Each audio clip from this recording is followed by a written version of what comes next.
Pero mira, es lo de la pelotita, si alguien no lo conoce, lo de ¿dónde está la pelotita? Sí. ¿Dónde está la pelotita? En Barcelona y en Cataluña también estamos dando pasos de gigante. Porque lo que también tenemos que decir hoy aquí es que no podemos esperar. Que aquí, en Barcelona y en Cataluña, como veis, cada vez somos más. Y no podemos esperar. No podemos esperar tampoco ni a un cambio de la Constitución, ni a las sentencias de tribunales absolutamente partidistas. Aquí exigimos nuestro derecho a decidir. Y queremos hacerlo ya. No podemos esperar más. Tranquilos. Tranquilos. Al principio lento, ¿eh? Bien. De momento lento. De momento, luego ya... Imposible, me rindo. ¿Dónde apostaríais? De momento. En el centro, no? Está en el centro de lo hemos visto Esta vez ha todo. ido muy lento. Sí.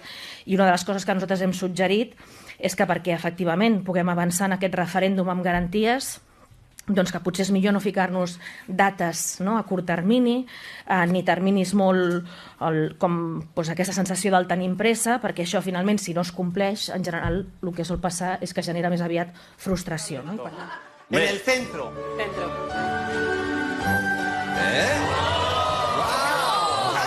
Vale. No, ya ver, la idea es que no apostéis nunca con esta gente, porque no es sospechoso que haya una pelotita y 3 cubiletes. Sí, es sospechoso. A lo mejor ellos no podrían tener también 3 pelotitas.